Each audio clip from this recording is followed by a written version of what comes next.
1997, was through the CarPlay, and so I had no satellite radio in the car. Okay, so I listened to the SiriusXM app, not an ad, but on the SiriusXM app, in addition to Alt Nation, which is a station that I've heard a lot of Panic at the Disco and My Chemical Romance, and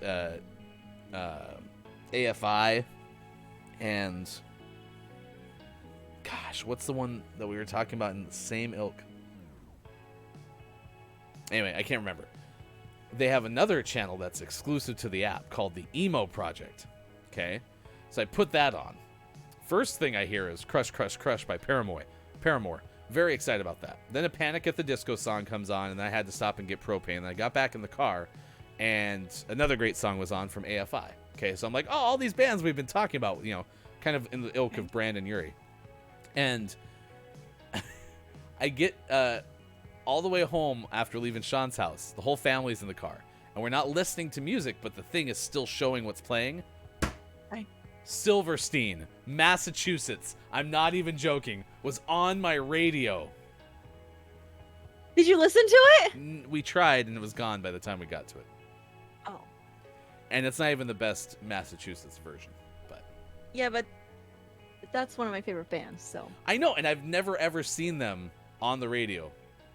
Yes, I mean that. Seen them They on are the radio. emo. I know, but they're never on Alt Nation. Well, because they're too emo. Because they're not, like, huge. What's the symbol for huge if you're using your hands? Huge. Okay, got it. Yes. They're hanging out, outside the venue, and then you walk up and be like, "Oh, you guys are eating sushi," and they're like, "Yeah," and I'm like, "What are you eating?" And they're like, "I don't know," and I'm like, "Okay," and then I go inside.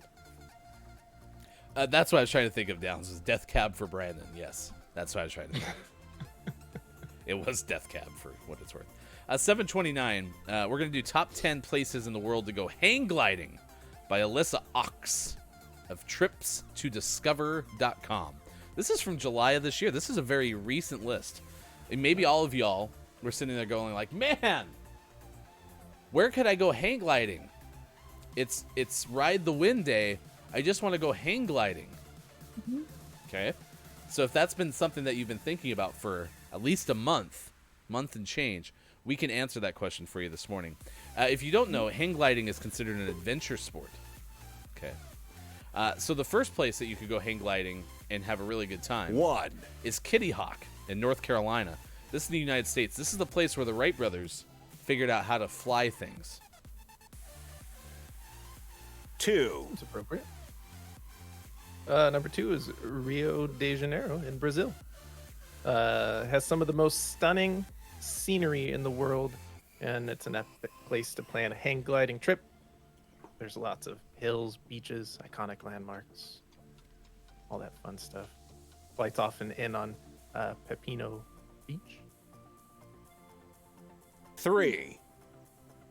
Number 3 is Interlaken district in Switzerland.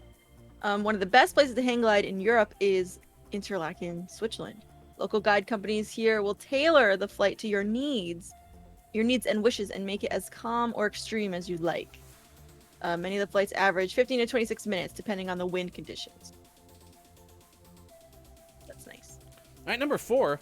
4. Gonna take us out to Hawaii, to Kahului. This is where you can see tropical forests. There's the Pacific Ocean. There's many rugged cliffs as well. Luscious plains. You can see everything. In fact, Hang Gliding Maui is a local outfitter in Kahului that offers lessons. See, I missed out. I was in Maui once in my life. I could have been hang gliding. 5. Had a chance. Next up is La Jolla, California. There are lots of incredible places to go hang gliding in the state of California, but if you can pick only one, choose La Jolla. It's a beautiful coastal destination just north of San Diego, and hang gliding experience here offers views of the cliffs of Black's Beach. Closing my eyes, 6. I'm imagining. 6 is Fethiye, Turkey. Southern Turkey is a wonderful place to take a vacation, especially if you love expansive views and have a sense of adventure. When visiting, Olude's Fethiye, you can take off from Mount Babadag or neighboring mountain peaks. Babadag. Babadag? Badabada. 7, La Torre Valle de Bravo, Mexico? There's a question mark in there. 2 hours from the capital city of Mexico. Lake Avandaro. It's one of the best places to hang glide in Mexico. The weather there, pretty humid, often in the low 60s. So humid, but good. Okay. The main launch point.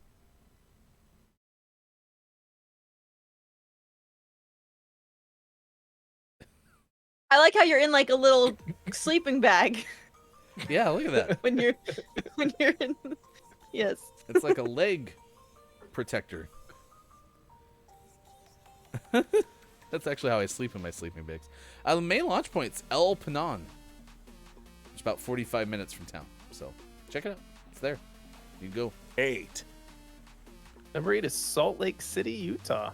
There's much more to Salt Lake City than just skiing and Mormon culture. You can go hang gliding.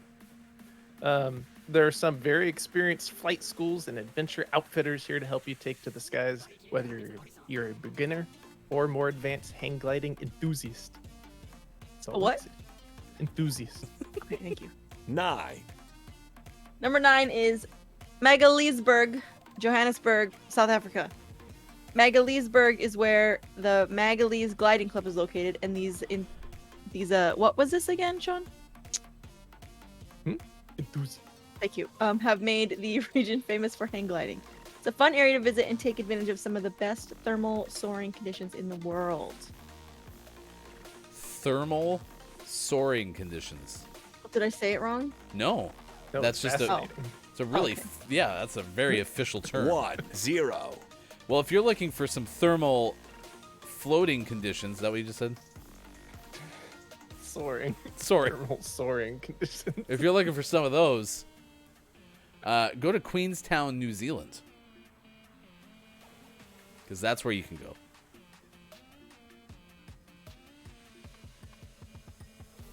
You ever been to New Zealand?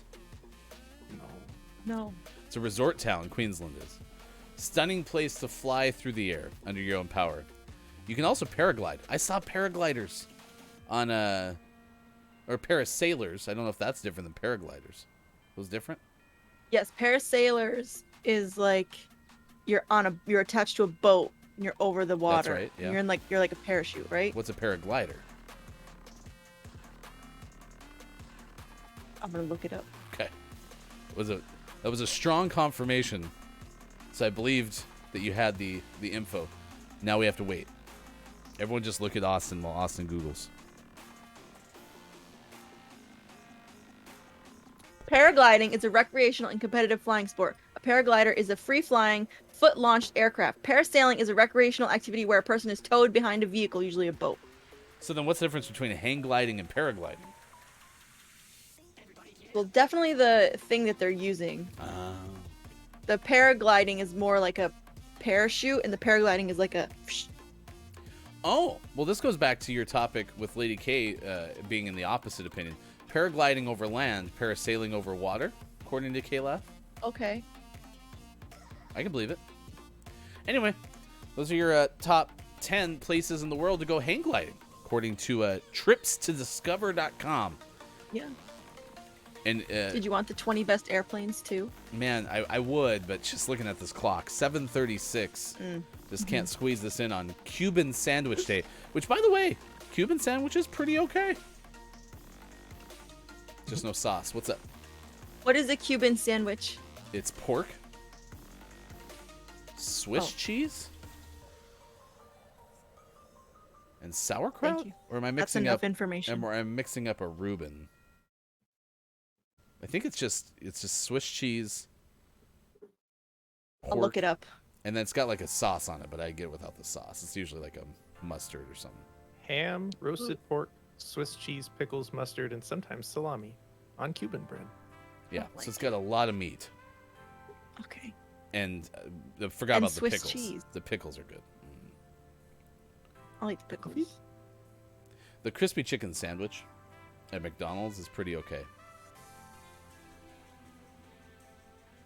It's like a breaded chicken, but it's got pickles on it. And it's dry. It comes dry. It's the best sandwich McDonald's has ever made because there's no sauce you have to decline. I want to go to Burger King. See, I still have to try theirs. And I've stopped at this Popeyes that's in a gas station on Interstate 5 about a bajillion times, and I still haven't gotten their chicken sandwich. So, Quiet. I really hope somewhere there is a Reuben's Cubans. Maybe. Because maybe they serve both a Reuben and a Cuban. What do Maybe you they think don't is sell either. What do you think is theoretically better? A Cuban sandwich made by someone named Reuben, or Reuben sandwich made in Cuba? Both. Because I very much like both of those sandwiches, except hold the sauce. A After Reuben it. is a weird meat, right? Isn't it like pastrami or bologna? It's corned beef. Oh. Okay. I mean, It's a weird meat. It could be roast beef, I think. Quiet, do you have the menu at Reuben's Cubans? Yes, Groggy, they are very salty. Very good. But sauce is the best part of every meal. Dungeon. No, I disagree. It disrupts the What's flavor up? of the food itself. And I know you can cook. So just know I approach that comment respectfully. How about, as Mike titled this one, Lord Hooper of UPI writing, a snail at a distribution center in Britain. This is something that happened. It's actually a very specific type of snail. Awesome. Yeah, it's a giant African land snail, which was found in an unmarked box at a package distribution center in Britain. The RSPCA said Inspector Richard Durant was dispatched to the DPD package distribution center in Hinkley, Leicestershire after employees encountered a box with no address other than labeling and discovered it contained a snail with the shell the size of a lemon. Snails are cute, and I'm just picturing this sad little snail all by himself in this box. So lost and scared. Yeah, the workers found an unmarked box containing a giant African land snail amongst the boxes ready to be distributed for delivery across the country. When they realized there was this giant snail inside, they contacted us for help, Durant said in a news release. Luckily, the snail was doing okay and could be transferred straight to the Exotic Center for Specialist Care. He said It was pretty okay. it was pretty okay. Durant said officials are now trying to determine the exotic animal's origins. Giant African land snails are kept as pets, but we don't come across them very often, so it's strange to find one in such a random place. We have no idea whether someone abandoned the snail, oh my god, or whether they were trying to post the poor creature. He said, as with all small pets, it's really important that anyone thinking of taking on a giant snail is aware of what is involved in taking care of them before they bring one home. I mean, this thing looks pretty cool. Look at that. It's one big ass snail. I'm gonna go over here and look. Oh, they're cute. I would just go boop. Unless it didn't like that, then I wouldn't. Excuse me, snail. Do you like this? Boop. I mean, snails, I don't know, Lady K. I mean, snails, I never have found really a snail to be cute nor uncute. So maybe snails are just not in my wheelhouse of judgment. I mean, I don't think it's as cute as like a little kitten. But I think they're cute. A little kitten.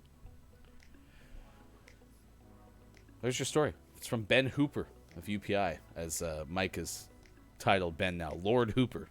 Lord Hooper. No confirmation whether or not Ben is actually a lord. Could be. Thank you. So Dungeon, I've heard this argument before.